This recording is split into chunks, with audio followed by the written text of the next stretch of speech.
عربية النهاردة كومباكت اس يو في بتجمع بين متعة السواقة، تكنولوجي متطورة، والأهم من ده كله العملية. معاكم الجيل الثالث من بي ام دبليو اكس 1 اس درايف 18 اي. الفوانيس ادابتيف وذكية بتتحكم في درجة وتوزيع الإضاءة، والجريل اكتف، اكسدامات وعتب ام سبورت، جنوط ام 18 انش. الازاز غامق وفيها بلاك باكج من اول جريل، فريم الازاز ماشية لحد تفاصيل الاكسدام. الشنطة كهرباء مساحتها 540 لتر، ولو الكنبة مقفولة بتبقى 1600 لتر. الكراسي سبورت هي والابواب جلد احمر في اسود. تابلو سوفت تاتش والتريم الومنيوم في بيانو بلاك. ستيرنج ويل ام ببادل شيفترز، وراها بي ام دبليو كيرف ديسبلاي. شاشه العداد 10 وربع انش وتقدر تغير الوانها، وفيها هيد اب ديسبلاي. انفوتينمنت 10 و7 انش، والتكييف 2 زونز. فيها امبيانت لايتنج، وايرلس تشارجنج.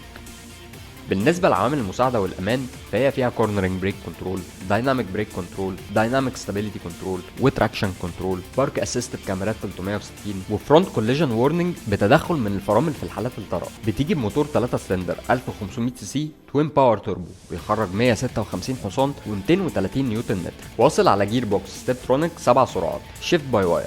تقدر تتفرج عليها عند ابو العز اوتوموتيف، ولو عايز تعرف اكتر ادخل على صفحته في كونتاكت كارد.